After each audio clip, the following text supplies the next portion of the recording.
In-game between WeTrend versus ACT.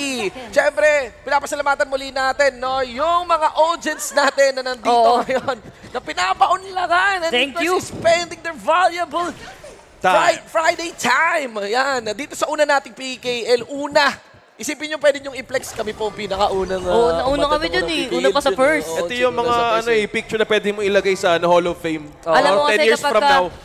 Pagkauna ka, minsan fresh pa yung merch eh. Tama. Diba? Pwede ka Hindi pa na kamay-kamay na. Wala pang mga thumbprint, mga ganun. Tama. Okay, may invade Invade early on, nakita natin for Flukio. So, I think... Binertical. Even. Miniram. Uy, off-cam kill. First blood, it's a duel 1v1 between Sanse and also Zell. Pero it's kind of strange. Solo kill yun Byron kasi siya eh. Muntik na yung flaming. Hinahabol niya si Taos. Na block coming from Astral dito with a Sipa sabay G. Para dito kay Aaron nakakakala naman kayo. Forward. Going for more! Upper blood, Astral. Yan ang gusto ko makita sa Pinoy HOK. Puma-flash na Yuhuan, tas normal attack. Oo. Hindi man lang ting-ting-ting. Hindi na. Ayoko na. Hindi man lang kumalabit sa gitara, pre. Pero kasi talagang isang one hit na lang eh. Ay, tama. Parang pwede, no? Parang Sakto, pwede dito talaga ka pa. Sumakto talaga eh. 1-1, no? Nung nalaman ni Astral na, yun nga, walang flashy maze, pinanis niya na, no? Pwede na. Imbis na gumamit ka ng gitara, binasag mo na lang sa harap eh. Hindi, parang pasakit pa nga yung basag sa harap eh. Kinalabit, pre. Kalabit penge mula kaya Yuhuan, mga kaibigan. So, ayan, again, 1-1, level 4 rush tayo. Anong itsura? Arise 4, Fluke 4, Syndicate got accelerated to 4 din as well with the solo lane kill. Zell stuck on level 3. Nakaabang si Aaron kay Zell. Tingnan mo. Oy, dito muna tayo. Masyado mainit yung mid lane natin. Nandito na yung Mirror Domain with a chuk. Grabe. Wala lang. Wala pa. Pero top lane ito na nga sineta pa nila. Itong si Zell, very low on HP. Diving into the tower pero touchdown doon sa panghiling galing. Grabe. Nakakabilib tingnan talaga yung Jing na sumaswap sa sa illusion niya. Pero sa totoo lang, medyo madali gawin. Pinipindot mo na lang yung... Hindi ganun ka Hindi siya ganun hirap na ngayon. Thumb tricks, hindi ganun ka. Ang mahirap sa Jing ngayon, yung pagpopwesto. Yes, napaka-important. Ay, buti na-mention mo yun Ito pinakamaganda, no? Kasi dahil may Sanse yung ng WeTrend. Timing ito paano yung global initiating ng Eneng set sail. Ang ganda man, nakamanga crossover. Binunot yan. Bubble sword. Oy, nabangga sa blue. May pader pa doon. Ay, meron na. Pinasukan na with the Mirror Domain. Dalawang target nila. Lukio, very low na HP, pero jump down para kay Arise dahil na Mirror Domain niya. Pero ultimate, na ng arrow. Etong si kuya nyo, Aaron sa may bandang likod. Pero napaganda ng pasok, another kill na even hindi na nakaalis, pero hindi pa tapos. Naglaro ng piko, itong si Aaron and jumps down for WeTrend. Sobrang ganda ng ult ni Aaron. Oo, sabi na, pre, piko tayo, ito pato ko. Ang ganda ng... ang isipin mo, itong teamfight ngayon ng Trend, may pinakita sa atin na pwede pala, ito na yung magiging nila, rhythm and rhyme, no? Ult ng Sanse, namamahalin, by the way. Na manga skin. Medyo pinakamaganda. Manga crossover. Ang mahal niya Boses ni Kirito. Yeah, boses ni Kirito, mga pre. Gen Z Sanse, mga kaibigan. I just wanna say na, initiate ka kay Sanse, tapos prolong the fight, blooded the fight with the ult of the Jing, Mirror Domain. Tapos kapag may kailangang hulihin, world is my board. Grabe, no? Wala kang takas, no? Kung isipin mo yung barko, may sariling player. Barko ulit! Ito na naman. Can't touch this. Ang maganda, pinatobbasing yung set sail. Baka sumunod din. Baka pwedeng sumabit may nag-attempt. Nag-smash dito, pero Arrow Storm coming from this ZP. Pero hindi, defeated pa rin dito itong si Lian Po. Pero jobs done sa WeTrend. Mukhang pa isa-isa nakapag-flash out ZP. Ito si flash in! Aaron! Laro tayo ng piko, pero nandito na yung highway. Coming from behind, from Flukio.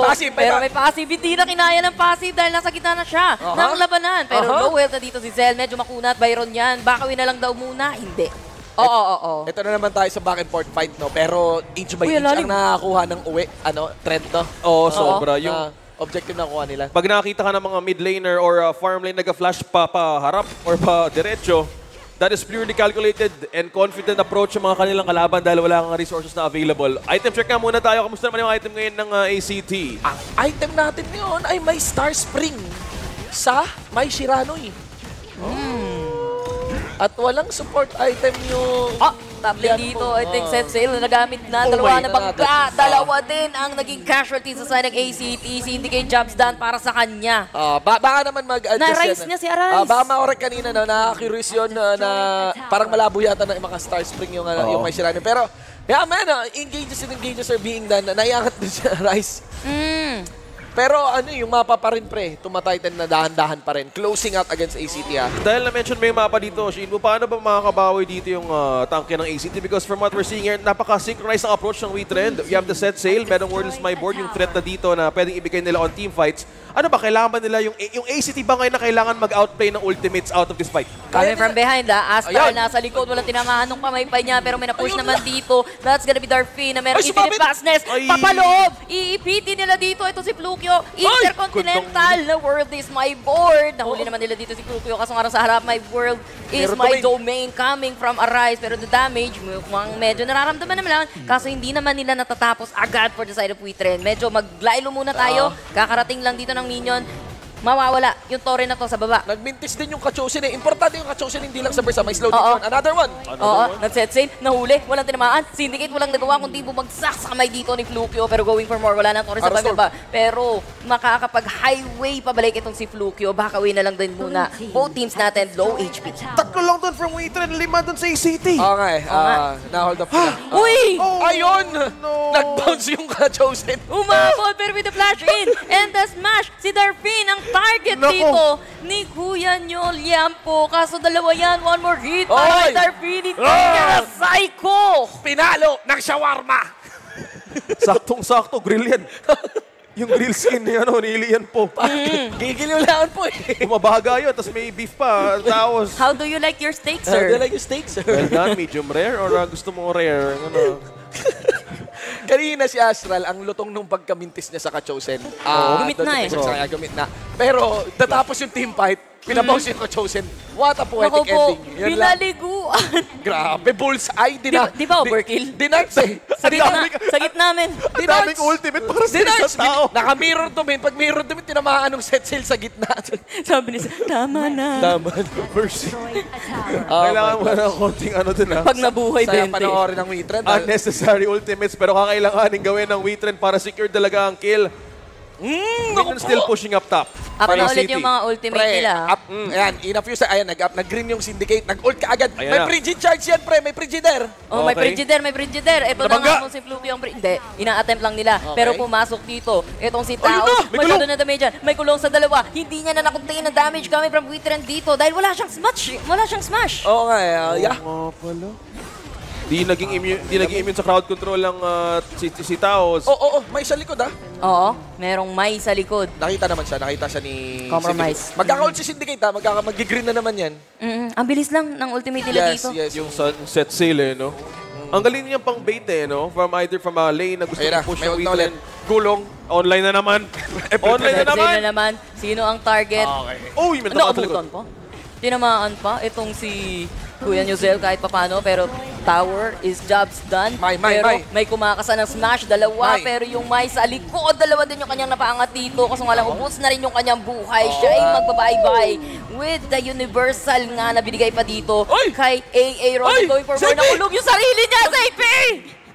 Ganda ng kite ni JP. Oh my gosh. Grabe naman yung dashin na yun. Palo Sabi niya, kulong ka dito, pre. Palo, batak. Lahat na. Hinog. Pwede nang pitasin. Yan talaga si JP, no? Luto na. Sabi sa'yo, min, batak yan. Batak talaga iba yung naging gutom ng... Batak yan since 2024. Yung mga players natin ng season 2, palipad pa lang dun sa video, si JP nasa langit na. Hay na, no? Ganun ako taas yung nakaabot eh. Ganun ka batak yun si JP, man.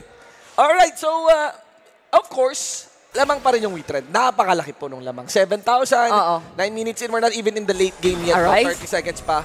Pero napaka-team fight-centric ng dalawa yung sa talaga. Oo nga, ayan na. May dalang long, may dalang long. Oo, may dalang dragon. Ito na. Out for delivery na. Ay! Nice block Nice coming body block. from Taos dito. Kaso nga lang na body block din ni Flukio. Napaliguan na World is My Board kulong. nakaka-shred na no? Shred na kasi. Another turret will be taken down ng side ng Trend dito. They can only defend coming from the side ng ACT. Yeah, si JP na lang yung nag-hold off no? Nung damage yung zone. Arrow Storm. Kaso wala na siyang Arrow Storm pang minion. Zone yung pina-question for ACT, will they be able to secure it? Oh, yun sa likod! Pumasok si Astral kasi hindi niya nakontain yung damage niya. Pero JP lumipat na. Uy! Buhay pa rin. Arise, patay na. Napa-arise siya. Pero buhay pa itong si AA Ron Jobsdan Towers na push na dito ng side ng Witrend. Umahabol si Astral Kalma, ngayon pa lang siya mag-preparation. Magkaka-ult si Syndicate ulit. Laging gano'n. Pagkaka-ult si Syndicate, bigla ulit gugulo magiging comics yung Sansei. Yung dive ni Arise, parang a little early, a little giggle. Pero okay lang, alam mo yun, for the sake of pushing kasi parating yung minion wave. Yun ang pinaka-importante, kilalabutan. Pero ngayon, base ngayon ng City, sobrang open. Sa mukha, tinamaan dalawa na kulong, pero nakakasanang yung smash, pero yung Majira Nui, nakahuli niya si Darpin sa bandang likod, and kini-cleaning na lang dito yung Witrend. Sila yung napamali ng posisyon. Pero ginagawa ni Maze sa kanyang makakaya dito, Maze kalahati buhay, tumutugtog na lang, pero sa may bandang likod, tumatambling pa rin dito itong si Astral, pero sila pa yung na-push, sila pa yung napapabak para sa side ng ACT. Nandito na si Arise. Nakuha pa rin nila ang Tyrant. And with a Mirror Domain cleaning up what Witrend started. Double DK. Double na nga dito. Flukio. JP and Zel na lang natitira. Teka lang, gusto ko lang i-comment yung ACT specifically for ZP. Walang nakahuli kay ZP. Nag-free hit sa Gedli. Walang nakahuli kay ZP yung Flowborn. Ang init ni ZP ngayon mukhang ZP to talagang sulit yung kanyang Arlie tattoo. Pero ang gamit niya dito, Flowborn. Let's see here! May putal! Pero where this my board, nahuli pa nga na burst down agad si Flukio. And ZP na pinag-uusapan yun, napapagsak din. Ayun na, that's it! That's it, pansit! Buhay ito si Astral. Tignan natin kung makakapag-clear pa sila ng minions. Kaso ang dami na ito din. Dami yan! Hindi, isang wave lang. Pero may dalawang minions na naghihingalo. Isa na lang. Pero nag-defense pa din. 3 DPU! 3 DPU, pero that's it. It's still an ace. Isometric. Wala pang minion. Mabubuhay si Flukio. Tinatangke. Mabubuhay. Abot si Flukio. Pwede niyang i-sweep yung taas. I-release mo yung dragon. I-release mo yung dragon, Flukio. Ilabas mo yung dragon, man. Ilabas yung dragon. Eto na. Pati mo Nilabas. Kumalma ka lang. Grabe naman yun. Naghihintay pa siya ng tamang moment.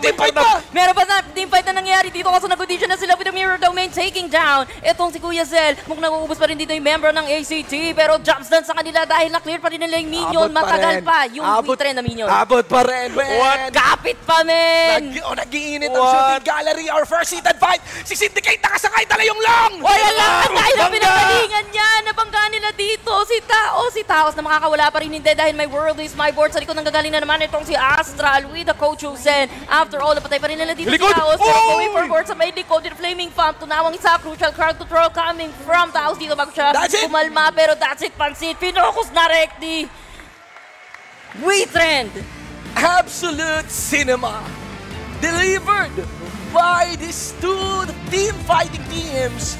ACT and Witrend with Witrend in the win in this series. I gotta say, to be very hasty, napakagandang depensa yun. Pero it could have been a chance for a takedown. Pero napakaganda din ang ginawang flow din ng mga minions heading towards that base.